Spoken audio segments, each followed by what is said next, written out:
Let me say something that's going to make a lot of people very uncomfortable.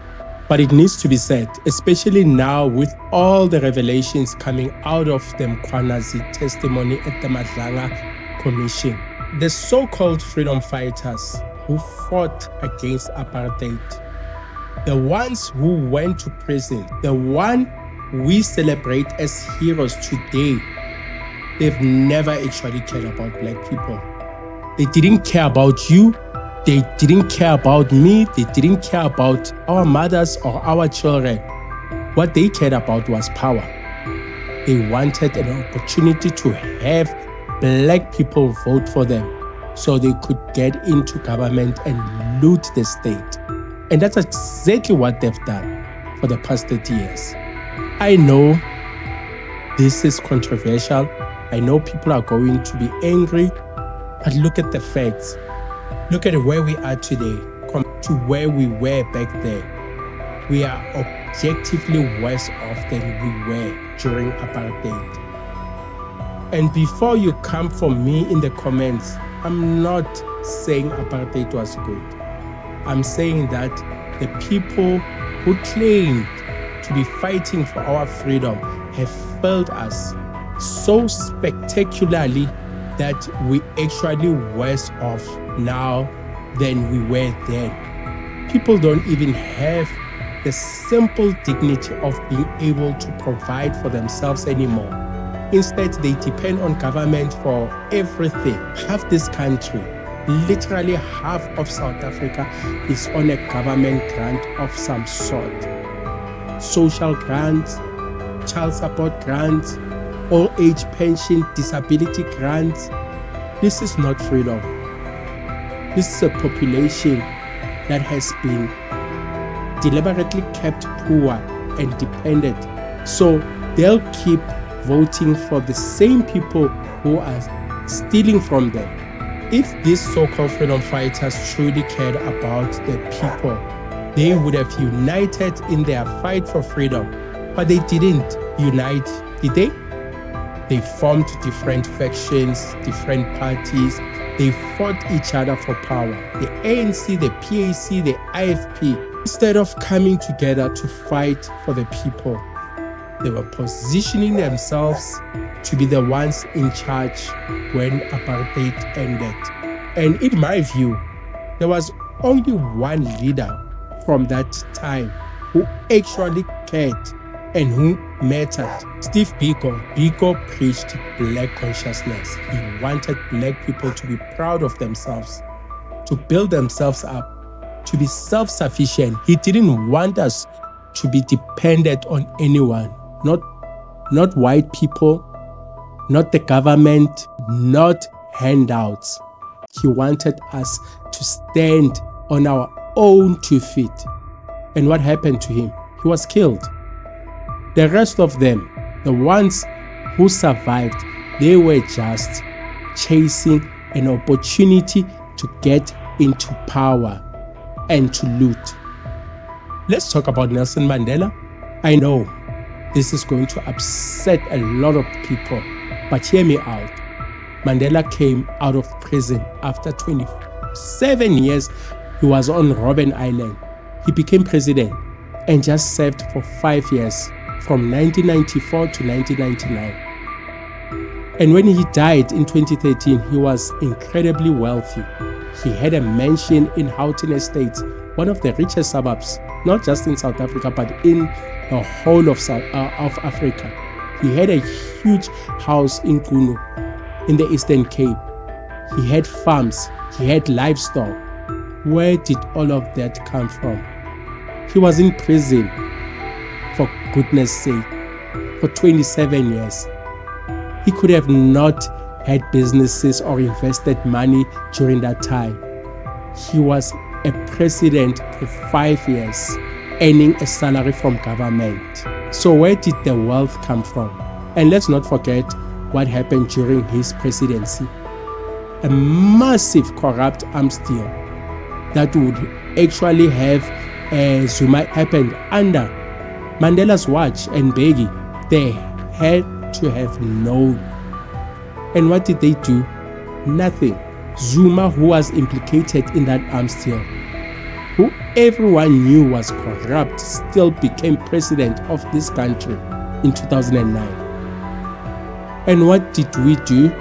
We elected him, and he continued to loot. And state capture under Zuma wasn't an accident.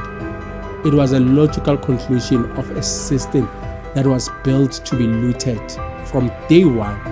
Now, let's talk about our current president, Cyril Ramaphosa. He's a billionaire. Let me repeat that. The president of South Africa is a billionaire. Now, you don't become a billionaire by chance. You don't just wake up one day and find billions of rands in your account. To become a billionaire, you need to be in business for many, many years and growing companies. Or you need to have invented something that will revolutionize the world. Ramaphosa did neither. He went into business in 1999, and just a few years later, he became a billionaire. Well, let's look at some of the companies he's been involved with. He's been implicated in shady dealings with Glencore, the multinational mining and commodity trading company. Has been fined billions of dollars in the United States and other countries for corrupt activities, including bribing officials at owned enterprises. And Ramaphosa had deep business connections with them. Then there's Marikana in 2012, when Ramaphosa was a non-executive director and shareholder at Lone Mill. 4 miners were killed by police during a strike. Emails revealed that Ramaphosa called for the police to act against the miners, and Ramaphosa faced no consequences. Instead, he became president. And then we have Phala Phala, illegal dollars, hundreds of thousands of dollars found stuffed in his sofa at his farm. No clear explanation of where the money came from. No a cover fact involving the head of a presidential protection unit happened. Nothing. No accountability, no consequences. Just a weak investigation that went nowhere. This is a pattern, people. It's a pattern that started from Mandela to Mbeki to Zuma to Ramaphosa. Every single one of them has been involved in corruption, in looting, in using their positions to enrich themselves and their friends. The ANC was never about the people. If it was about the people, they would have implemented the Freedom Charter. You remember the Freedom Charter? The people shall govern. The people shall share in the country's wealth. None of it was ever actioned. Not one promise from that Freedom Charter has been fulfilled. Instead, what do we have? A tiny elite of political connected individuals who are ridiculously rich because of their connections. And here's the most controversial take on this. I would actually consider voting for a white party like Freedom Front or the DA. And you lose your mind. Hear me out. When white people were in charge during apartheid, as evil, as racist as the system was, everyone who wanted to work could find jobs. Everyone had jobs.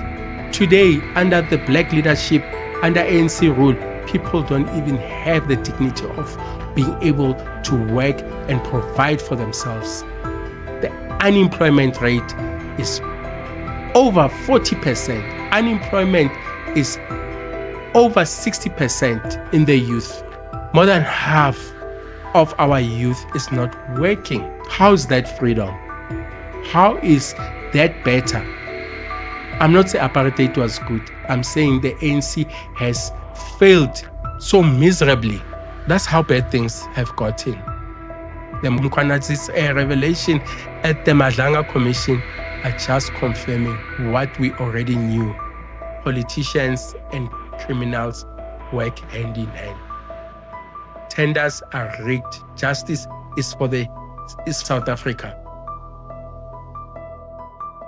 The state protects the ones who are connected and punishes the poor. This country is captured. And until we're honest about that, until we stop worshipping these so-called heroes and start holding them accountable, nothing will change. So let me ask you, do you agree with me? Are we worse off today than we were during apartheid? Were the freedom fighters really fighting for us? Or were they just fighting for themselves? Drop your thoughts in the comment section. I know this is controversial. I know people will be angry, but we need to have this conversation. I'll see you in the next one. Sharp, sharp.